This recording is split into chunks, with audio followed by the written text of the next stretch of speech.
Charter on the Preservation of Digital Heritage, adopted at Paris on 15 October 2003. Preamble.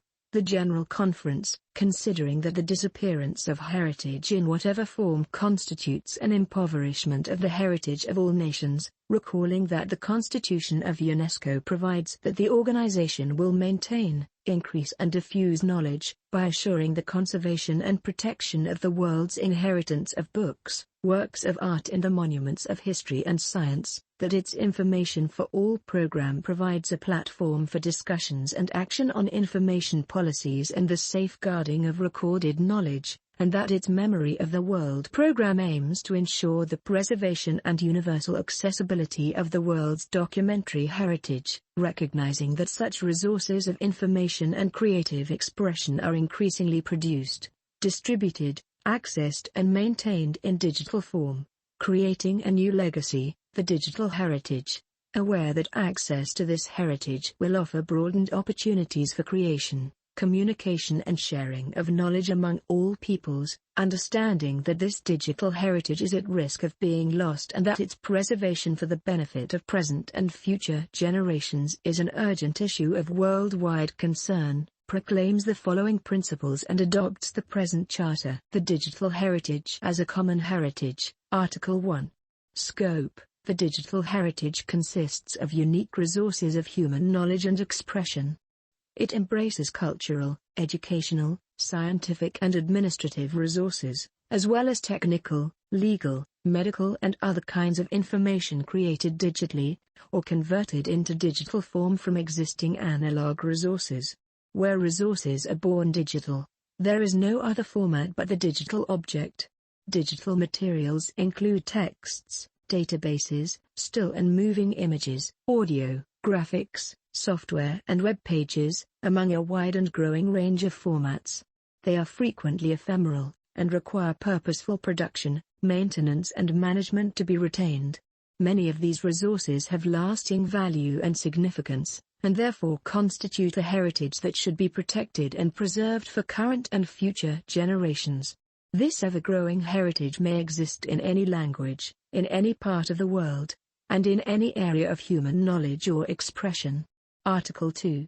Access to the digital heritage. The purpose of preserving the digital heritage is to ensure that it remains accessible to the public.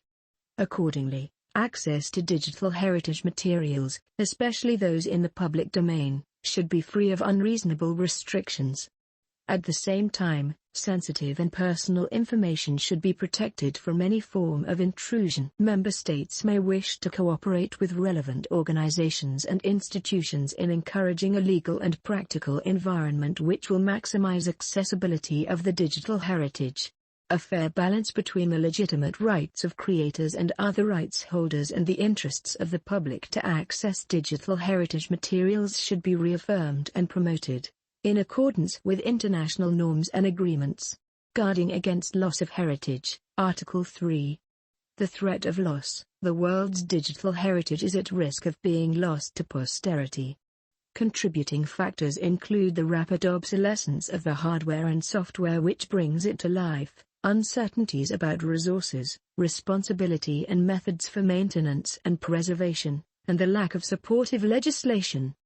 Attitudinal change has fallen behind technological change. Digital evolution has been too rapid and costly for governments and institutions to develop timely and informed preservation strategies.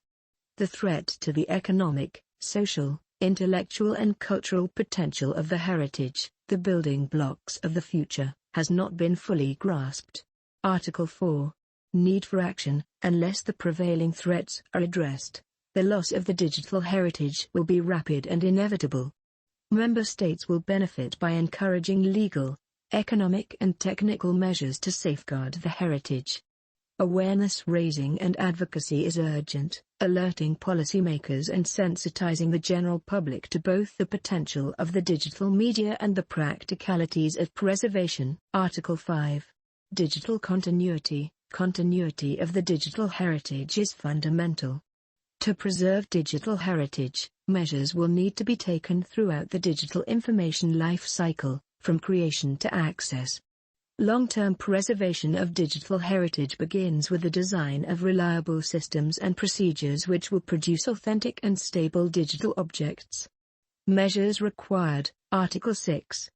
Developing strategies and policies. Strategies and policies to preserve a digital heritage need to be developed, taking into account the level of urgency, local circumstances, available means and future projections. The cooperation of holders of copyright and related rights, and other stakeholders, in setting common standards and compatibilities, and resource sharing, will facilitate this. Article 7. Selecting what should be kept. As with all documentary heritage, selection principles may vary between countries, although the main criteria for deciding what digital materials to keep would be their significance and lasting cultural, scientific, evidential or other value. Born digital materials should clearly be given priority. Selection decisions and any subsequent reviews need to be carried out in an accountable manner, and be based on defined principles, policies, procedures and standards. Article 8. Protecting the digital heritage. Member states need appropriate legal and institutional frameworks to secure protection of their digital heritage.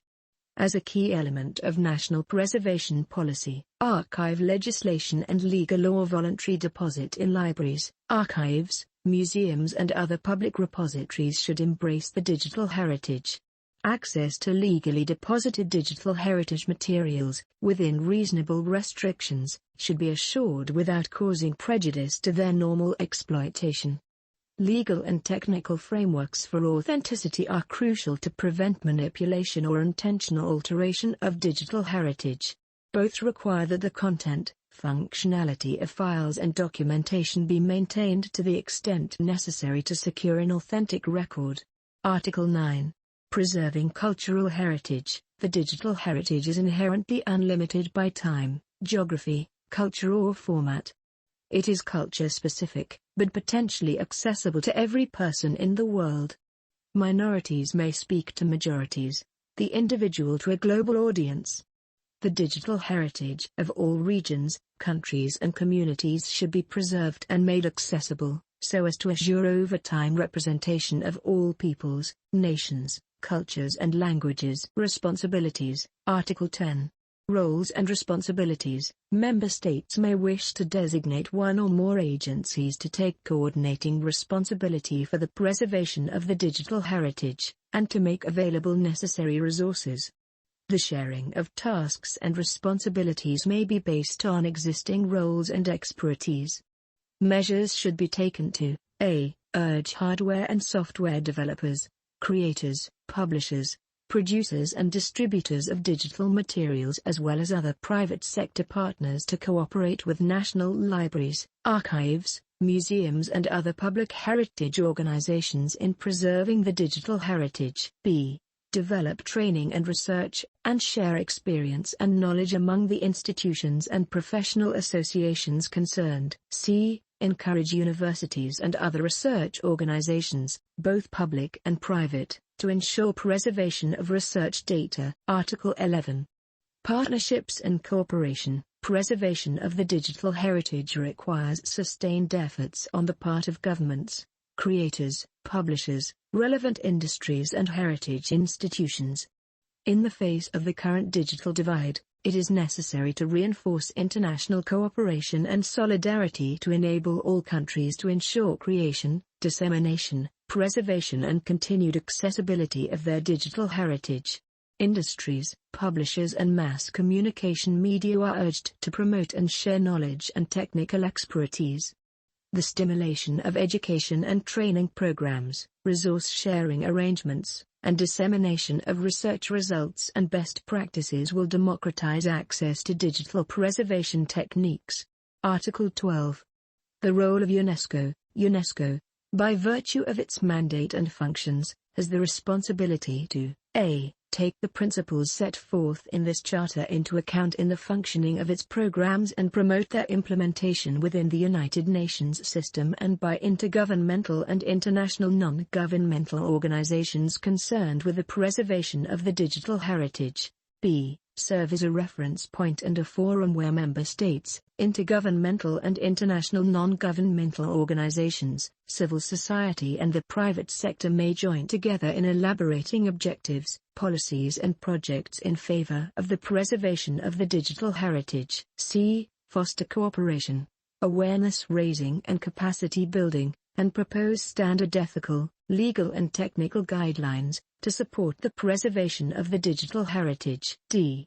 Determine, on the basis of the experience gained over the next 6 years in implementing the present Charter and the guidelines, whether there is a need for further standard-setting instruments for the promotion and preservation of the digital heritage.